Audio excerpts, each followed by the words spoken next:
Hey everyone, I'm Emma Mitchell, an energy healing guide and psychic medium. Today I'm here with my very good friend Amanda, and she's going to be telling us a lot of stories today because probably out of all of my friends, she's had the most weird things happen, and some of it's happened when we've been together. So, Amanda, I'm so glad that you're here today to talk about these stories, and I'm just gonna kick to you to get us started. Awesome. Thank you.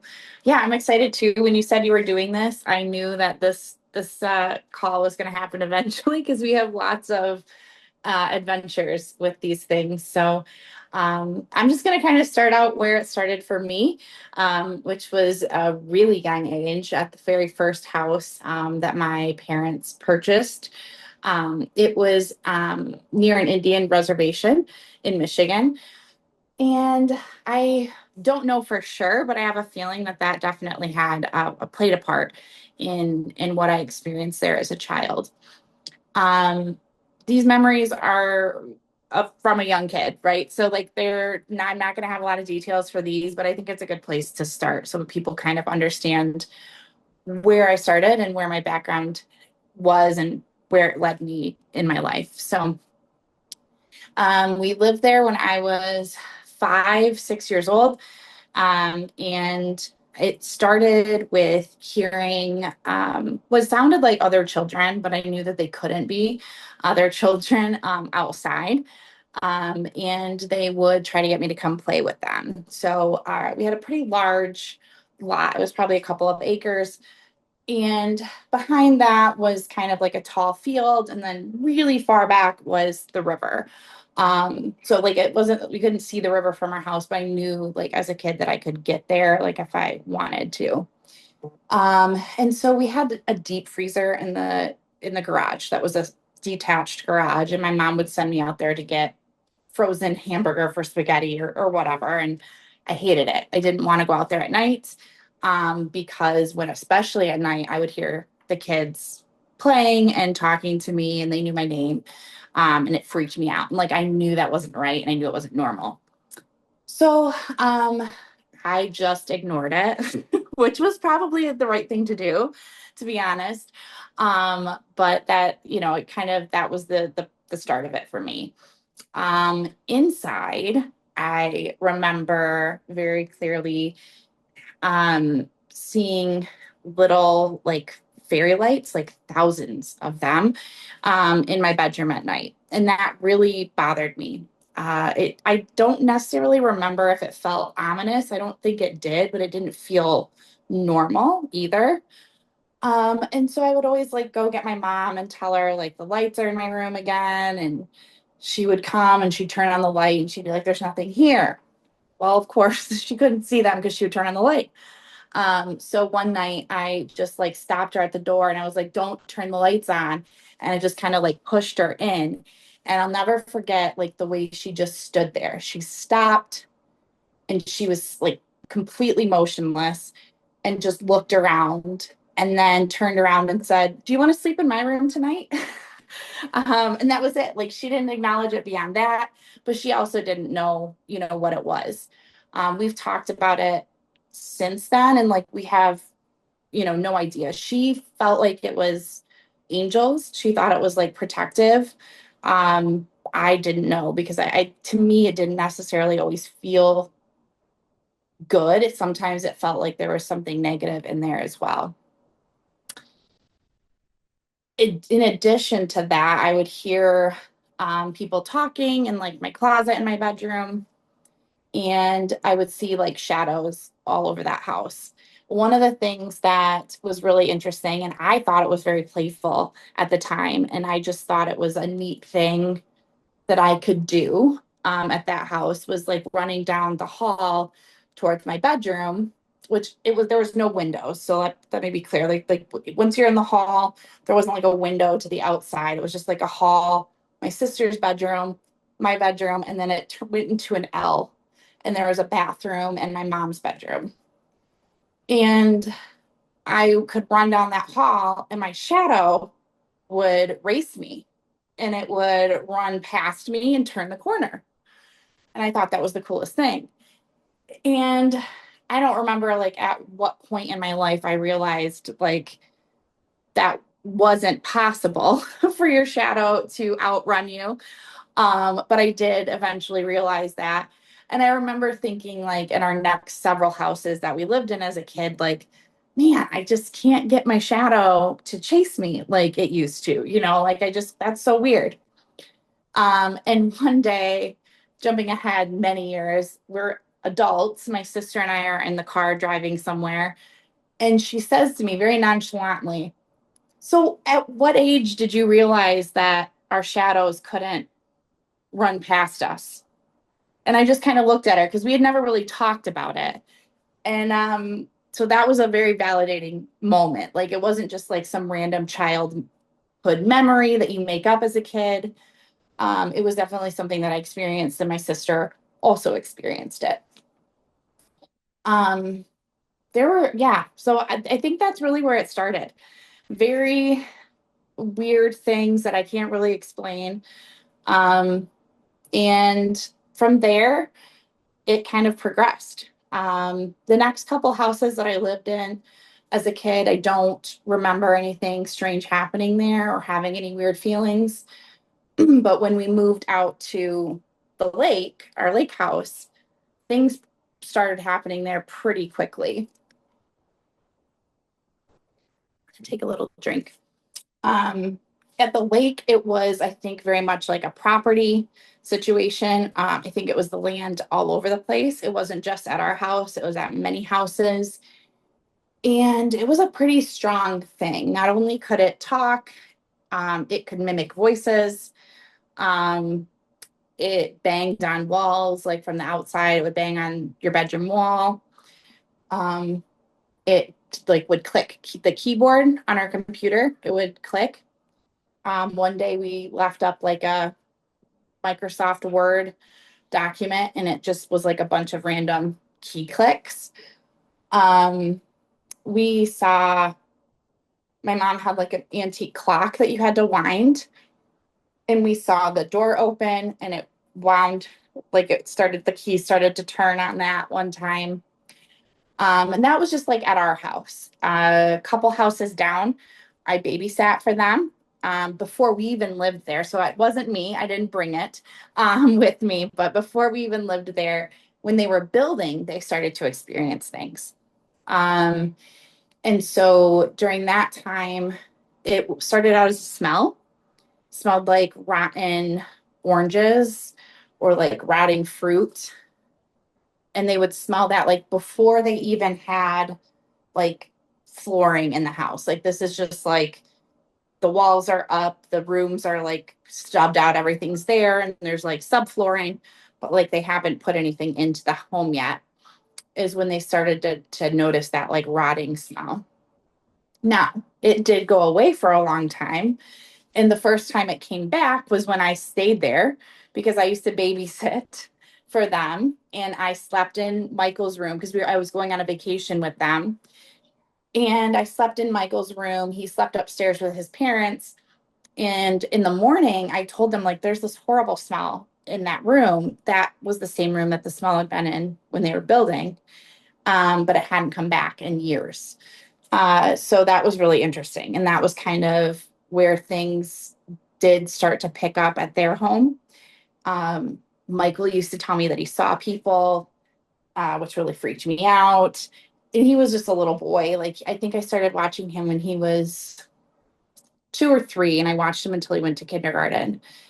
And one time we were coming out of the back of the house, and he said that he was hungry. So I was going to go make him uh, lunch.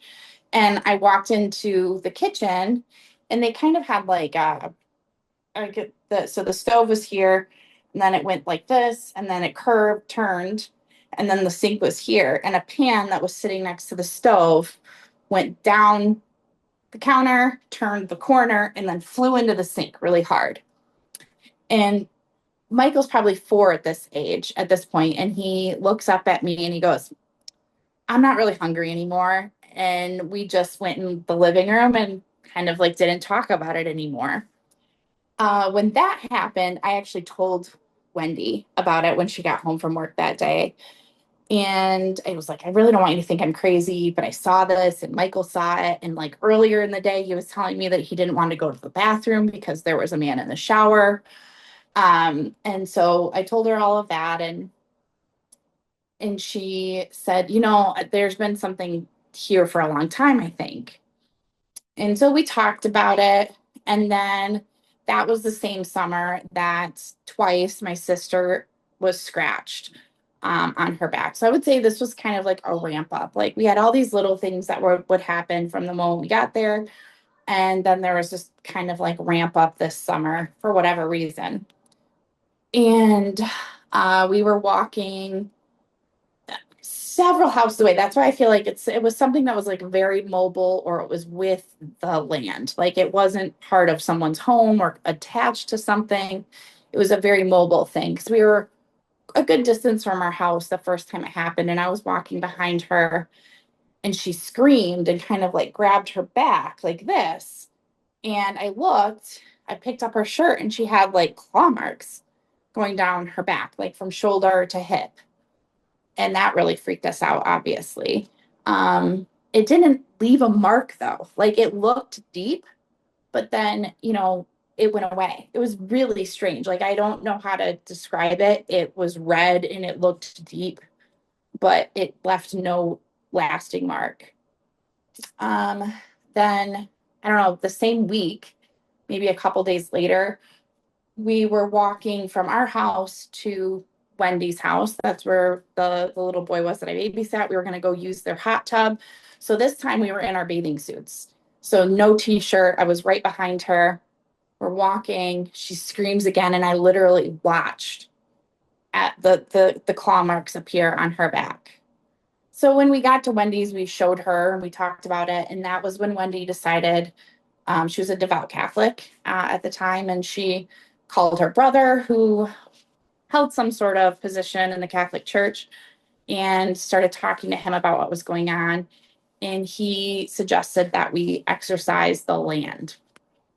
So I don't really remember what that fully entailed. I'm sure she didn't include us in the whole thing. But it did entail us like staying up like almost an entire night. I believe there was salt involved, if I remember correctly, and then a lot of like religious music and prayer, and things like that were happening there to kind of like try to cleanse her home and the property. I think she burned sage. I can't remember every bit of what happened with that, but it did seem like things calmed down at that point. Like we never had any more physical altercations with anything. My sister was never attacked again, but we did still have that was kind of like when the mimic things started. So I woke up in the middle of the night once because I heard Michael outside playing, and it was like 3 o'clock in the morning, and he's 4 years old. I thought he snuck out of his parents' house. I was about to like go outside, but first I decided, okay, I'm just gonna look because it sounded like he was in our front yard, and my bedroom was on the off the front yard. So I opened the shutter on the inside of my window, and I looked out. I didn't see him, but I heard him laughing. And then he said, "Ha ha, you can't see me." And I was like, "That's not Michael." Like I knew right then, like it gives me goosebumps right now. I knew it wasn't him, and I knew it was something bad. And it was nothing good. There was nothing good that wanted to sound like him and was trying to get me to come out. Um, so yeah, so that kind of like brings you through that piece. Um, and yeah, the lake was is I think still an interesting place. There's still parts of the forest there that are like we're behind our house, um, that I still would never go in. There's like a certain corner of that woods that I just will not be in. It's weird. It has a different energy. You don't hear birds when you're in that area, which is strange. Um, and it always feels like something's chasing you. There were trails all through there that our neighbor made, and we used to take our bikes, ride our bikes in the woods and things like that. And that part of the trail I just would not go down after a certain amount of time. Like I tried it for a while and it always felt like something was chasing me when I was on it. So very interesting place, but It, I always forget how scary your stories are until you start telling them. And I'm just sitting here like freaked out. I don't necessarily remember everything you with this lake house. And I remember being at that house too, yeah, but I yeah. don't recall being that scared there. Um, it's interesting that this being there Mhm. is was a mimic, I considering, think it and was. we don't Mhm. need to talk about your current home, but what's going on there sounds Mhm. kind of similar to Yeah, me. Is it that does. is that area is that a Native American area too? I guess like most of Michigan is, right? Like where, Yeah, I would have to assume that at some point, like the Native Americans would have probably settled along the river there, because that is, even though the lake was made by damming and flooding, where our house was the original river. Like very little about the topography was altered by the flooding and the dam where we were. So we were on the high side of the river, and like if you remember, like it wasn't very wide where we were. It wasn't wide like a lake anymore. Like the lake kind of like opened up into like big bowls, but where we were was kind of a more narrow river-like um, part of the lake. And so I think it would make total sense that, there could have been, Native American activity there along it was the Tittabawassee River. So yeah. even the name of the river is native. So yeah, absolutely. And it's interesting too, like if you think like drawing parallels, like you mentioned about like what's happening my current home, um, and then you even think back to like what was happening as a kid, and like that kind of like mimic thing seems to be a recurring theme for me. Um, but it doesn't seem to happen for a while, which is another interesting thing. And maybe that's a theme or a conversation for another day. But like I've been learning more about spirit activity, especially like with you and I, like having our conversations and the adventures that we go on. Um, but it seems like there can be kind of like what's the right word? Like an upload period almost, like where the spirits are there, but they take time to like reassimilate and to get comfortable. And so they're kind of like buying their time until they have like the energy that they need to like interact again. And so I sincerely wonder if this is something that maybe had even attached to me as a kid. And as I became comfortable in different environments, it comes back around. And another thing is that there's water in all of the environments where I experienced it. The environments that didn't have water, I never had the experience with that specific situation, like where I experienced a mimic. Well, I asked your spirit guides and they said no. This is I t- different. It's a different oh, one. hmm, Yeah, that's what's just so strange to me. And I do want to do like a little reading for you. I mean, we've done yeah, readings in the past, but I yeah, think we should do one about this. But I want to bring us back to the first story sure. because there were a couple things that I remember you telling me in the past that you didn't bring up. Oh, sure. With the voices outside, I remember Hmm. you saying you would walk outside and it was like they were all chattering and then they'd stop Yeah. Oh, and then yeah. I they'd forgot start up about that. again. Yeah, Yeah. which really freaks me out. And I know we've talked It was like 1,000 voices.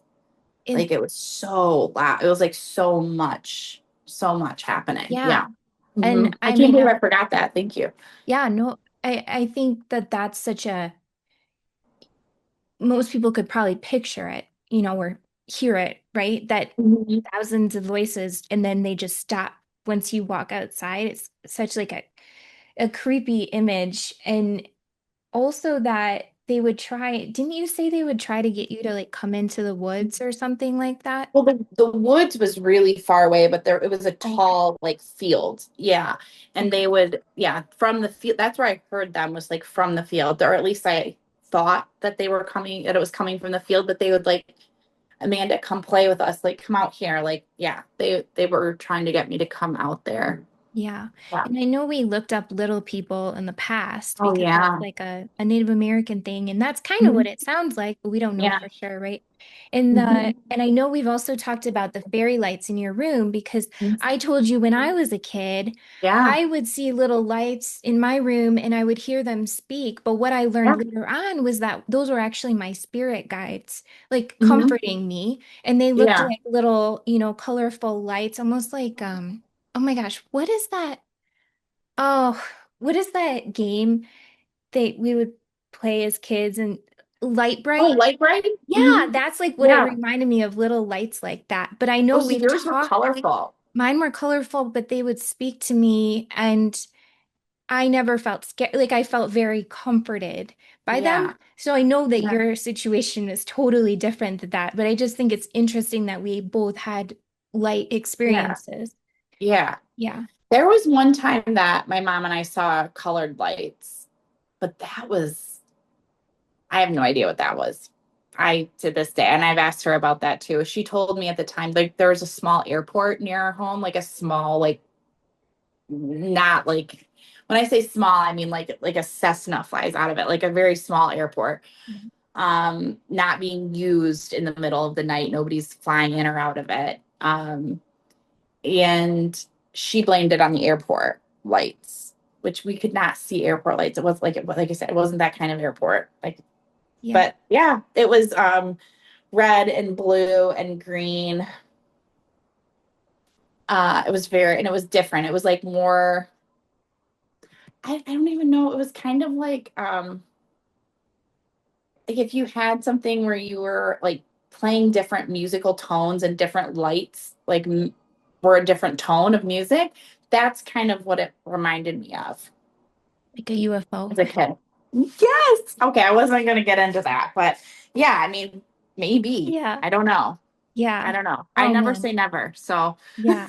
That's so, but I hope that one day we can go back there into my yeah. childhood home and maybe Yeah. find some people who live on that reservation and ask them some questions because they may Yeah. have more knowledge about that stuff than we Yeah. would, like the stories passed down.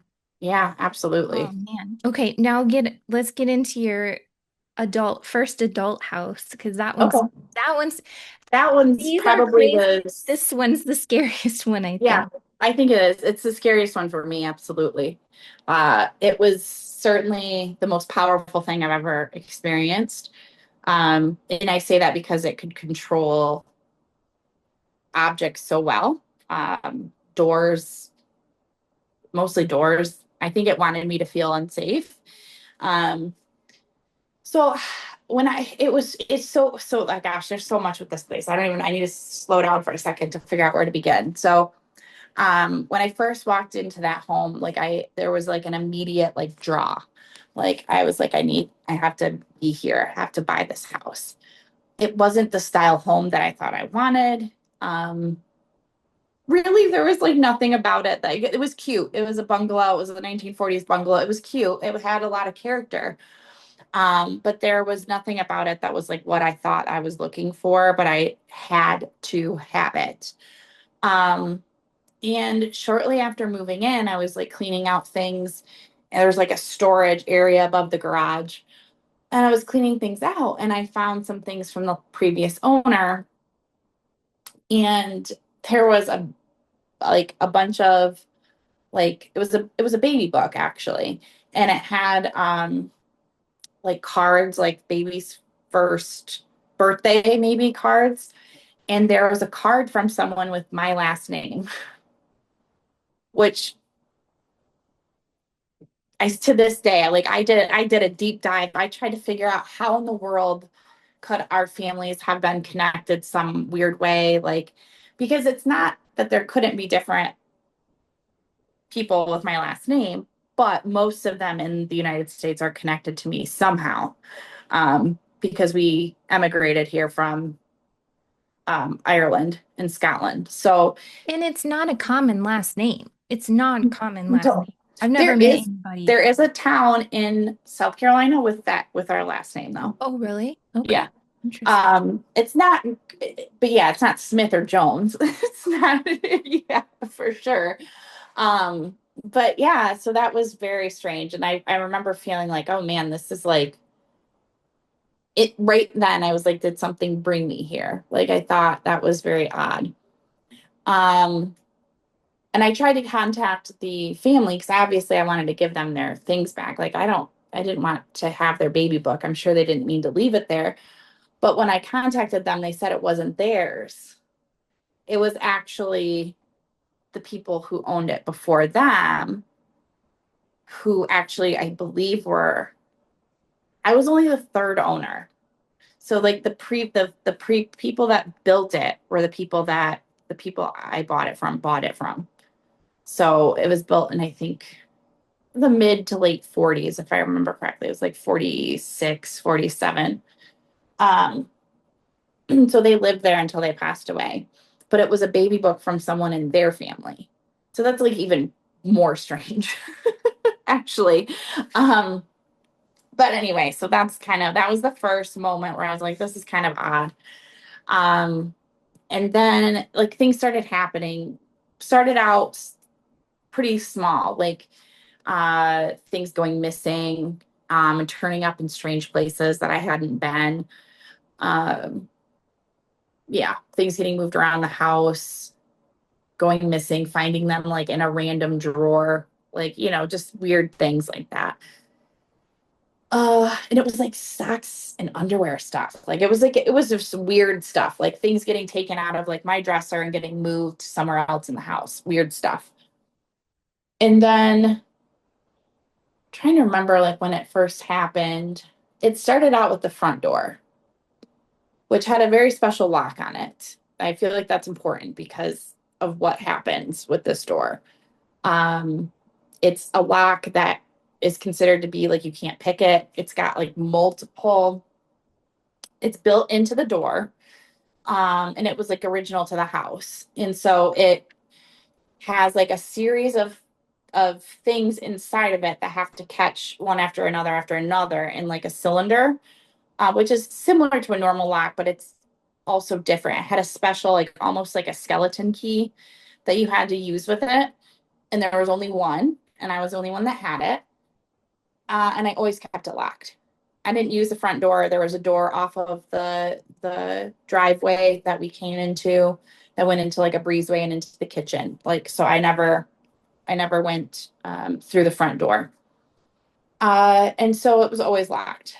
And I had the only key, and you can't have other keys made, and also you can't pick it.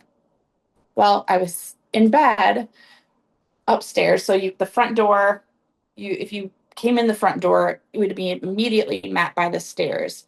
So it was like a very common like bungalow floor plan, like a circular floor plan. So the stairs going up into the main floor are like at the center of the house, and then everything builds out around that.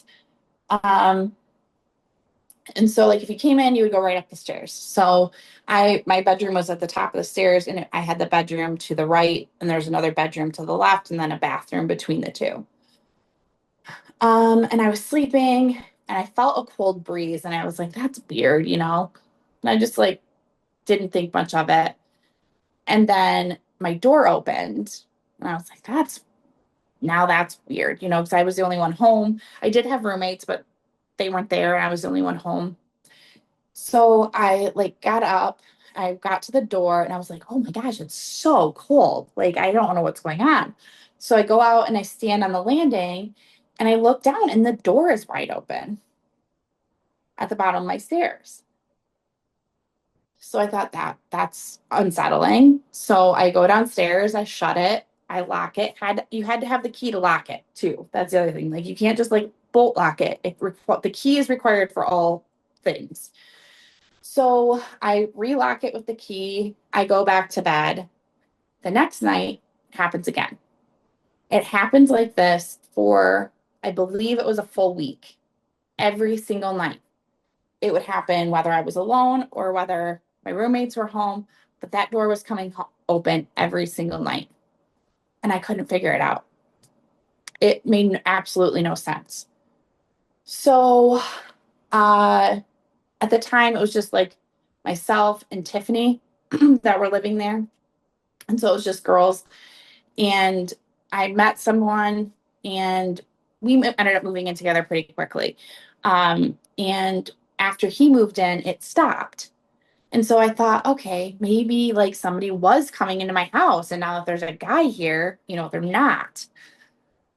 But then things very much escalated from that point on. And I think, well, I know that he ended up telling me that he had had something dark that followed him from a house when he was a kid. Um, and he had been seeing it his entire life. Like it would come up, like show up, go away for a while, show up.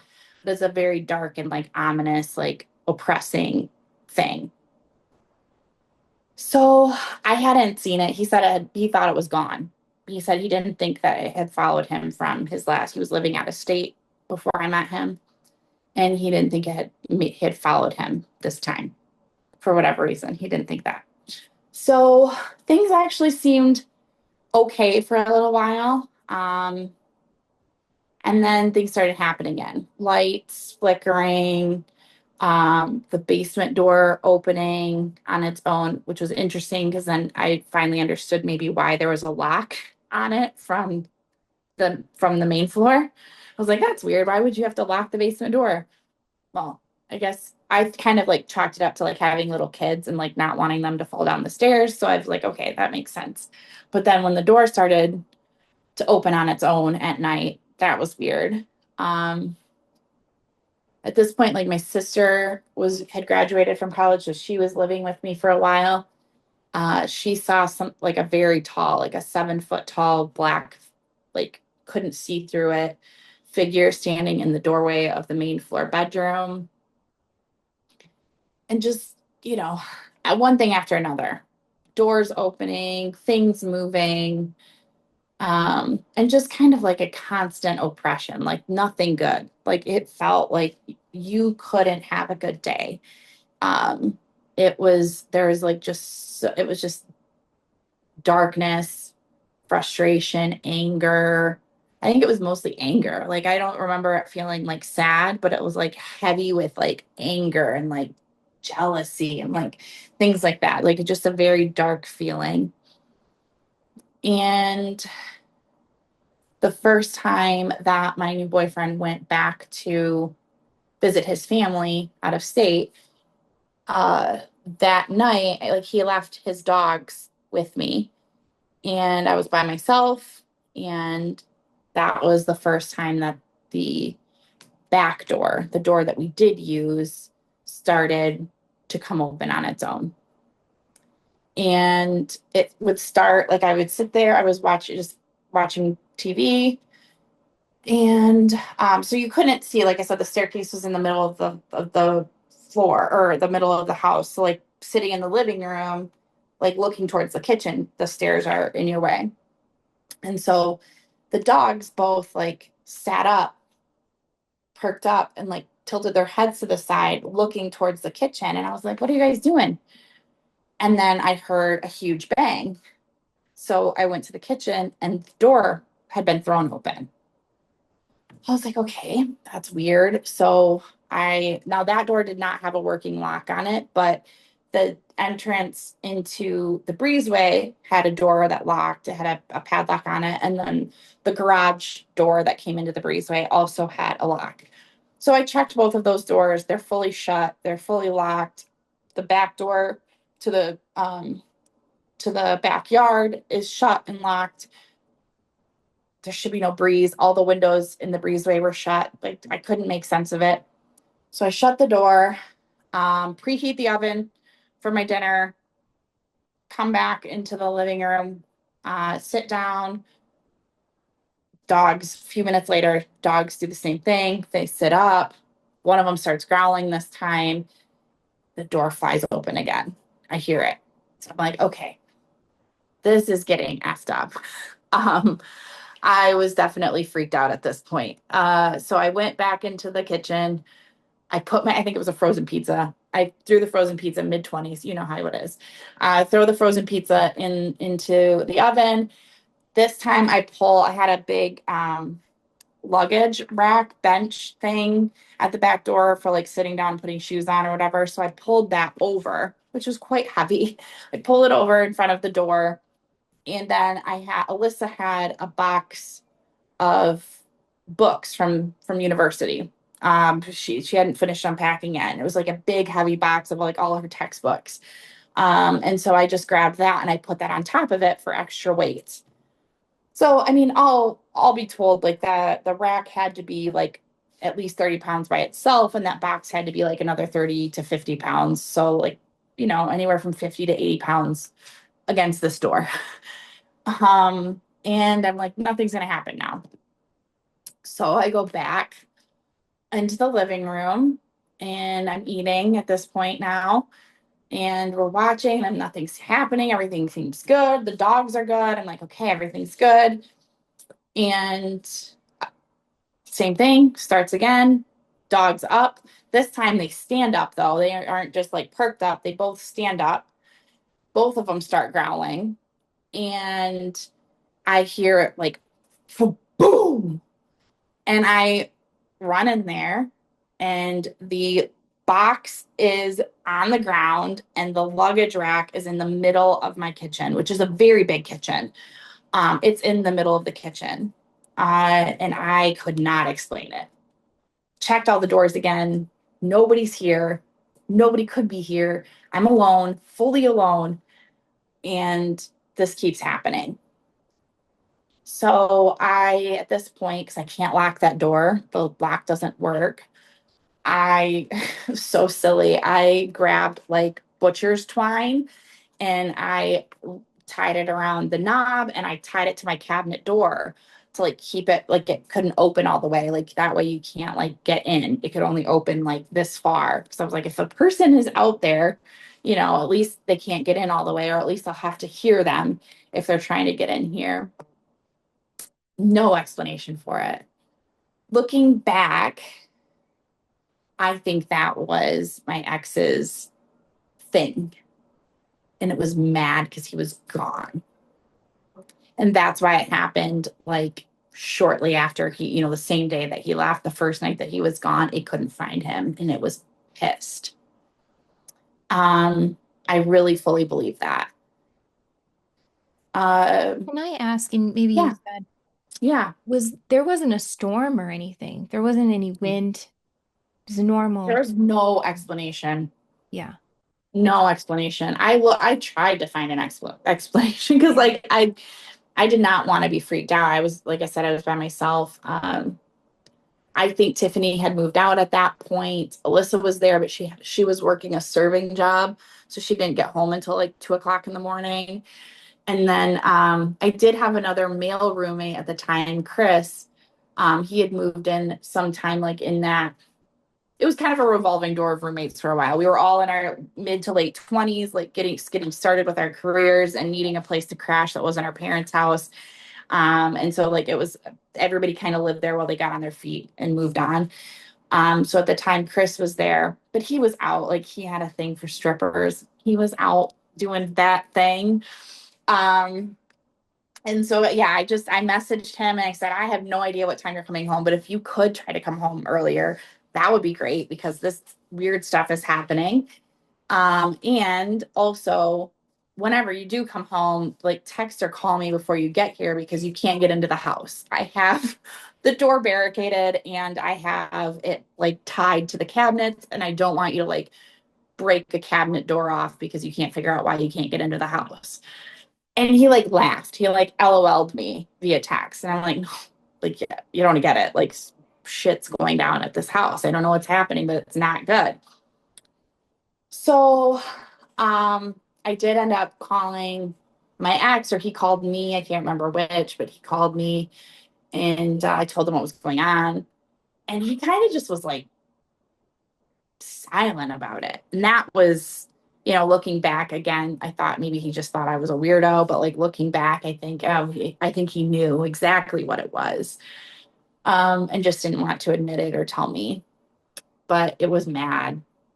It was mad that it couldn't find him. I really believe that. And there's other reasons why, and we'll kind of get to where this story kind of leads and ends. Um, I do think that there's something there and it's probably still there. But I also think that whatever he brought with him made it worse. It like intensified everything in that home. Because the oppression just got so much deeper.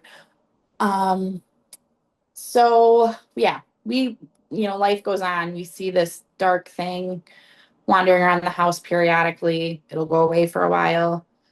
The doors don't do that for a long time. I don't experience that again for probably a year and a half, maybe a year and a half.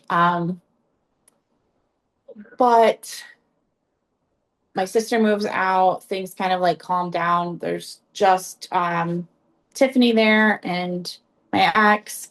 And so it's just the three of us. It's not like a crazy revolving door anymore. It's a very like normal living home situation. But my ex starts to change. I had feelings about him in the past about, like I remember at one point, like looking at him and thinking that he was the devil and not like in a, just like a silly way, like my body, like actually being like, there's something wrong, like turn and run. But, it was early on when we started dating and I just kind of like laughed it off because he was wonderful and like remodeled my kitchen while I was on vacation, like did all the things, probably love bombing looking back. But And I that's probably a remember, different episode of this. yeah, I remember your sister also said, because she can see auras, and Yeah. she said there's something really wrong with him. Yeah. But I don't know if she said that when you were dating him or if it was afterwards. She told me that after, but she Okay. did call him out when we first started dating. And she said, she looked right at him and she said, I can't tell if you are the greatest guy in the world or if you are absolutely evil. And Ugh. he had nothing to say about it. Like, there's, lots of red flags probably with that whole situation. But like I said, that's a whole nother topic and another conversation. But I do think on the bright side of things, he helped create some really fun ghost stories for us to talk about, or scary, maybe not fun, but scary. Because yeah, definitely what he brought to that house was something I've never experienced. So over time, he started to change. There was a big change in him. Like even his eyes were different. They were darker, deader. Uh, he was not the same person. He was really paranoid, anxious, and like right before he left, which thank God he just left. It didn't feel like a blessing at the time, but it was. Um, he had started sleeping outside in a tent in the backyard. And he had like pop cans on strings, like around his tent, and just strange behavior, right? Like think like something was coming for him, behavior. Um, and so like that was probably like a good 3 to 4 weeks that that was happening. And I was like, man, this is getting strange, And um, one night right before you left. I was sleeping, and so my bedroom. I was on the main floor now. I decided I wanted my room on the main floor, and I had a window on one wall and a window like on the back of the house that faced the backyard, but I had blinds on both of them. But you could still see like moonlight. You could kind of like still see like the actual window itself. It was never like perfectly pitch black. And I woke up to something my door opened a little bit, and I thought it was my ex. I thought he was coming in. Thought maybe he was finally done sleeping in the in the tent. I didn't know. But it nobody came in my room. There was nobody there. So I thought, okay, it was just the cat. I had a cat at the time. So I'm like, oh, it's just the cat. So I kind of like just roll over, go back to sleep. Well, then I hear something again. I don't know how much long later, I fell asleep. So I'm not sure what it was, but I heard something again. And this woke me up where I like sat straight up. Like it was loud, whatever it was. And I sat straight up. At this point now my door is fully open and I can see the hallway. And I was like, okay, nobody's there, no cat, okay. And then I look towards the foot of the bed and it's just black, like pitch black. And I was like, that seems like I was, kind of just waking up, but I was like, that's strange. And I look over to my right and I can see the window. And I'm like, yeah, there's my window. And I look at the foot of the bed again and I can't see the other window. And I looked up and I realized it was a figure. Like it was that thing my sister had seen, 7 feet tall, took up the full space and completely opaquely black. I couldn't see through it to my window. It was a little bit wider than a person and just ominous, just staring over me. And I didn't really know how to handle it. I mean, that was the first time I've ever seen anything like that or experienced that. And I just stared at it for a while. And I finally said, he's not here. He's outside. Because that was the only thing I could think of. Like, you're not here for me. Like, he told me about you and he's outside. Um, and it like just disappeared. Like it didn't like walk away. It didn't go back. Like, it seems like it came through the door, right? But then it didn't go back out the door. It just like, and I could see the window again. It was, though, that is one of the absolute strangest experiences I've had. I've definitely seen and experienced a lot of weird things, voices, objects being thrown. All of it. But that moment was the most terrifying moment in my life. It was not there for good. It was literally only there to be pain, like for pain. It was pain. It was anger and pain. And looking back, I think that my ex was filled with that. Um, and I was kind of chalking his behavior up to like PTSD from the military, and probably some of it is true. Um, like I thought maybe that's why he was sleeping in the tent, why he had the pop cams and like tripwire. Um, but then, looking back, like maybe he was waiting for that to come back for him, and he wanted to know when it got there. And he didn't want it to come into my home. The only thing he ever said after he left as an explanation, and there's, like I said, a whole nother thing, was that he was trying to protect me. I think he's a liar, first of all, and just in general, but I think there probably is some truth to what he said in that moment.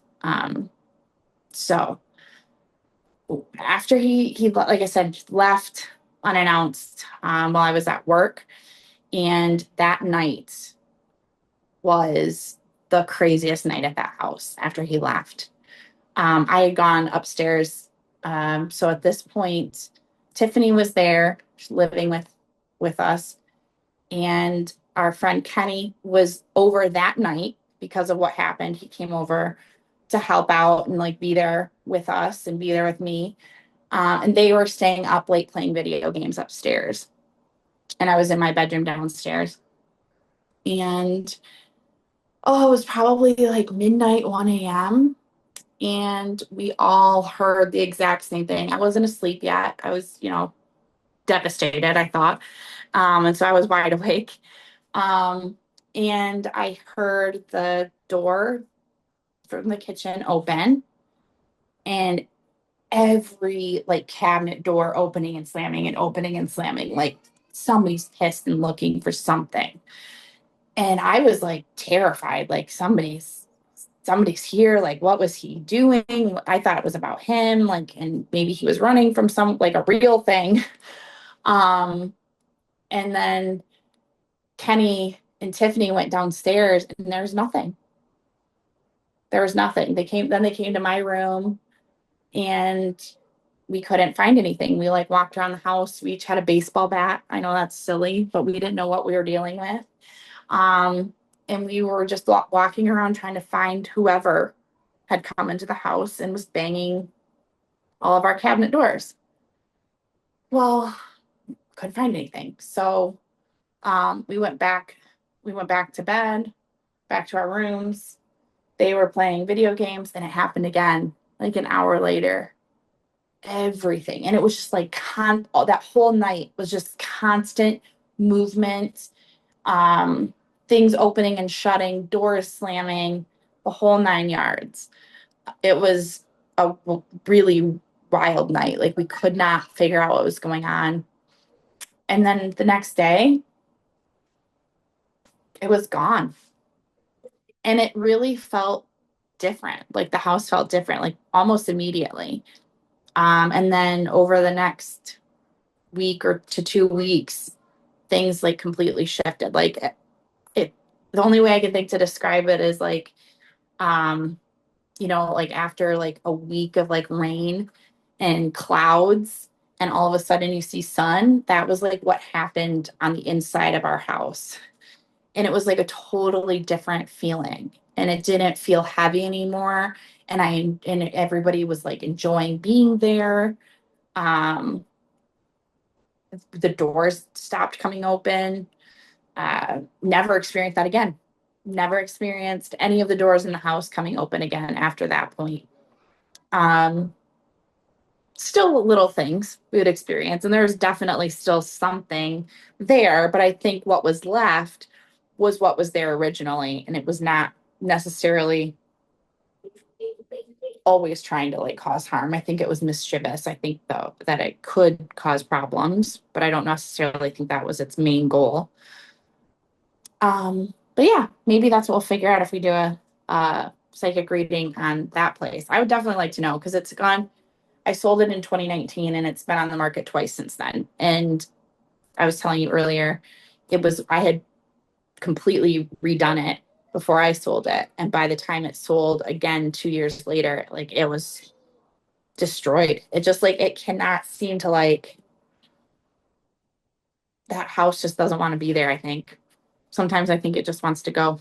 But anyway, yeah. So I guess that kind of brings us full circle. There's other things, but I don't know, do you want to talk about the condo? Yes, but I want to talk about some stuff with this house first. Yeah. The first thing is that I feel very bad for your ex-boyfriend in that it sounds like he was trying to run from this his entire life. Hmm. And I don't know if he ever spoke with anybody to try to move it off of him or exercise it off or anything like that. But Hmm. I can imagine how terrifying that must have been for him his entire life to be Yeah. surrounded by that. Hmm. When I do Reiki for people, sometimes I'll find things attached to them, ghosts or heaviness that's not theirs, or, energetic parasites, as I call them. And Yeah. they really do, the person after I remove those things will say, wow, exactly how you described it. It's like the sun is shining, the clouds have parted, the sun is shining again. Hmm. And the same when I do clearings at people's homes. So many people have said, how is it that in 5 minutes this entire room feels like it's brighter, lighter, happier Yeah. because of these dark energies? Hmm. But I wanted to mention I rarely have found somebody who's had something like that attached to them, but I did have years ago, if you remember, when I lived with my roommate. Hmm. Her former roommate, Angela, came to stay with us one time, and that thing apparently. at their old home would throw open cabinets and doors and just Hmm. wreak kind of havoc on the house sometimes. And she came to stay with us maybe 2 days. And I remember I was taking a nap and and this was before I was tapped into, any abilities. Yeah. And I was taking a nap and I saw it in my mind's eye, a very terrifying man standing in my doorway. And I Mm. was like asleep, but then I wasn't asleep. And I knew Hmm. he was standing there and I was so scared. And I knew that was what was attached to her. Yeah. And it was amazing that that thing would follow her everywhere she went. And just for 2 days, like across Yeah. the state line, she came to visit. And Hmm. so to have something like that on you, associated with you, I could see how your ex, even if he was a liar and so many other things, he maybe was trying to protect you. But the Yeah. fact that he was sleeping outside, he was probably trying to hide from it. Hmm. Yeah. Yeah. Yeah. I think so. It was a very strange time in my life, for sure. Um, just there's a lot that I can't explain about it. Um, yeah. Even like, right down to that baby book with my last name in it. Like there's just so much about that house that's a mystery to me. Um, and like even just like how quickly my ex and I got together, became serious, ended up moving in with me. Um, it all seemed by design in a way. Um, and since like the doors didn't happen ever again after, I still wonder if it was his thing the whole time. Like if it was, Yeah. it wanted to be there. Because I do think that that house is a like a vortex. I think that's probably why I was attracted to it. I think but this is before I knew that I had, we've kind Right. of like been on this journey. You started the journey way before me, but then, kind of have joined in on this journey and learning about my abilities. Um, but this was way before I ever even considered that I might have like any kind of ability to tap into. Um, but I was definitely drawn there. Yeah. And it almost seems like my ex was as well, it's an interesting thing to look back on.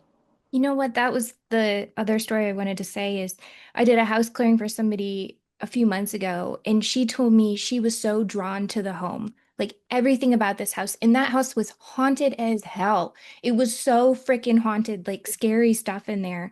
And Mhm. she showed me the stairway was one of the things she loved, and in this little room underneath the stairs. For some reason, she really felt drawn to those areas. Well, there was a Mhm. very nasty spirit on the stairs, Okay. really nasty, that even her husband claimed pushed her down the stairs Mm. one time.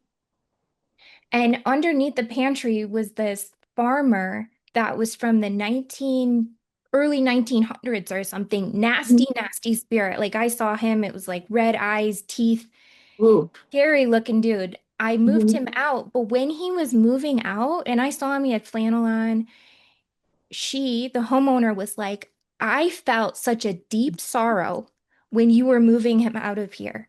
And I think he was calling to her. Like Mhm. he was ingrained Yeah. in the home. He was pulling her in for love of the home. And Mhm. when he left, she was really choked up and heartbroken. And then he was gone. The Yeah. other weird thing, and I'll just say there was a weird Yeah. smell in there too in the pantry. And once I moved him Mhm. out, it was completely gone like within seconds. But Yeah. it was what we thought was maybe Oh, because he was a interesting. farmer, like the smell Yeah. and they said it would only happen in June and July. And so the smell maybe was just him. Yeah, super weird. There's like so much about that That's house. so But the strange. point of me telling you this is that Yeah. you may have been attached, like you were saying, to the house, like the spirits or whatever was calling you in, but it might Mhm. not have been positive calling in. Yeah. It might have been, I don't know, or maybe you're Yeah. there to experience it. So maybe, I don't know, sometimes I think some things call us so that we can help them, Yeah. but you didn't know at the time that you could help them. No. Yeah. No. Yeah. I, it's funny because I was also had the same kind of draw to this house that I'm in now. Oh, and that house is so, oh my gosh. Yeah, that house is so much crazy stuff has happened there too. Yeah. But when we first looked at this house, I remember walking down the hall and like jumping on Jonathan's back and being like, "This is it. This is the one." And I knew like we had to be here. And I do love it. I love where we are, but there's definitely um, things Yeah. here. We So won't talk about those things because I don't want them to get no, stronger for you. So we no, won't talk about them. no, go Yeah. back. Yeah. But you do at least have like some sort I of, have, I feel like I have a control over it now because I understand um, yeah, what I can what I can do and how I can kind of control the energies. Uh, when I leave, Jonathan experiences a lot more, and I think it's because I'm constantly kind of like have this protection. energy, protective energy going on in our home for our family, but Yeah. which Yeah. can be exhausting at times. But I'm Oh, learning to manage that as well. tell me about it. I'm always putting protection up too. Yeah, I get that. Well, let's do a reading on this and then we Okay. can do another uh part two because I know we have more to discuss with Yeah. other things. So I'm just gonna tune into your guides. I kind of already did a few minutes ago, but let me Mhm. just connect with them because I kept trying to tune in. They're like, just listen to her story. Stop trying to talk to us. And I was just trying to prep, but your guides definitely have your back. So I'm gonna ask them to show me that house and what's in there. Okay, so immediately walking in, so I'm walking into the front door, even though I know you said that's not the door you used. And what's interesting is we were not friends for like th those 3 or 4 years. No, So you've uh, never been there. I've never been in this house, Mm-mm. which I think I'm glad that I haven't been, and now I will be for a moment as I'm psychically looking into this.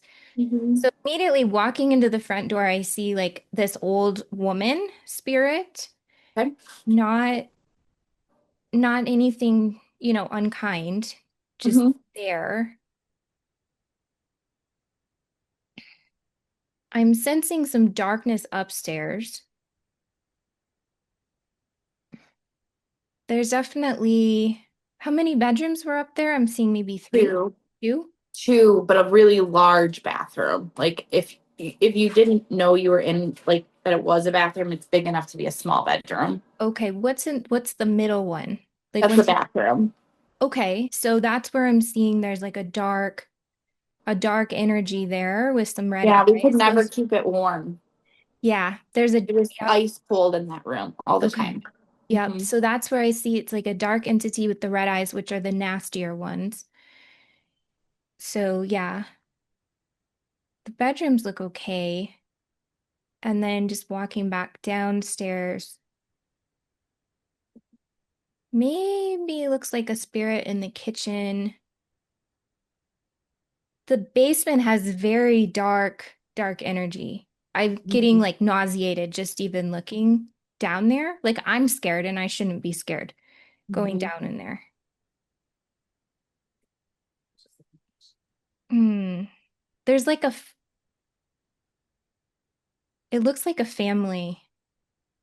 scared family of spirits down there, like huddled in a corner. Interesting. Something bad might have happened down there, Yeah. Amanda. Uh, just overall really heavy. Okay, I see it now. This thing can move. This is the weirdest. I don't even want to say this visual, but I'm just going to. It's like a magician, but it's not a magician. But he's got that air about him, like a cocky, like Hmm. I can do tricks kind of thing. Hmm. Like I'm more than just a regular stationary negative energy. Hmm. Yeah, I don't know. Those are the things I see in there. Yeah. The basement's definitely the worst of all of it. Did you uh did so there's a strange room below the stairs in the basement. Did you Okay. see? So like if you go down the stairs and then right under it, there's another door that goes off into a dirt floor area of the basement. Yeah, I see that. I didn't know what if you knew what you're talking about with the portal, but I see that as a yep, Mhm. Yeah, that like the area always floor. bothered me. The Mhm. floor itself is. Yeah. You know what? When I almost said his name and I don't want to say his name for him, but my ex was super drawn to that room and he dug in there a lot. Oh my God. He like Yeah. dug out like a flat area out. I don't, yeah. All I see is it looks like almost like a black hole. Like we don't know Mm-hmm. what's coming in and out of there. Yeah, Mm-hmm. that's really negative down there. Um, I don't know. I just feel like where we grew up, that our hometown had so much Native American energy everywhere Mm-hmm. and so much heavy stuff there. Sorry, my baby just woke up. He's waving to me. You, well, yeah, that's interesting. I don't Yeah. know. I would like to look into what that black thing was, but I don't, all I see it is just like for your eggs, like him and then this thing. So it's Mm-hmm. not like it's inside him, it's like separate from him. But it's his. It's his, but I don't Mhm. know if it came from birth. Like, I'm gonna ask your spirit guides if they know.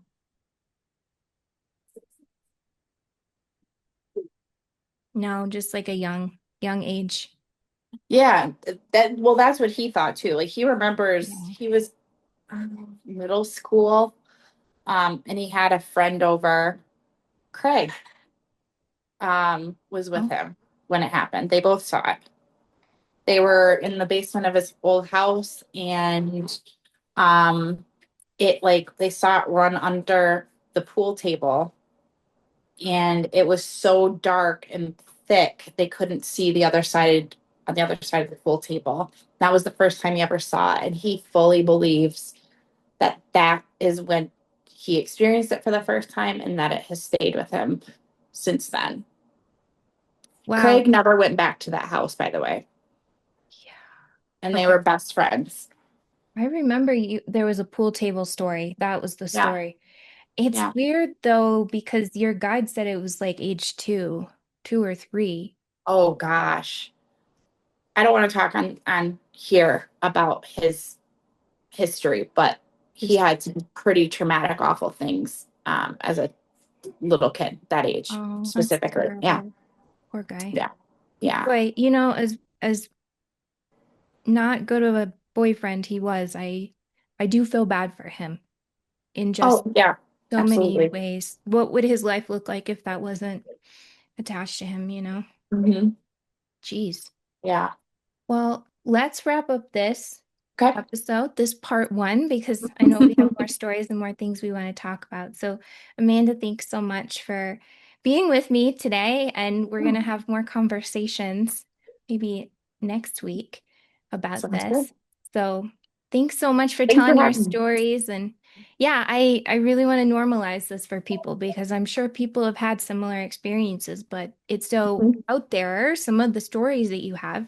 I hope that other people realize that if this has happened to them too, that they're not alone? Yeah, me too. Yeah. Absolutely. I want that for people.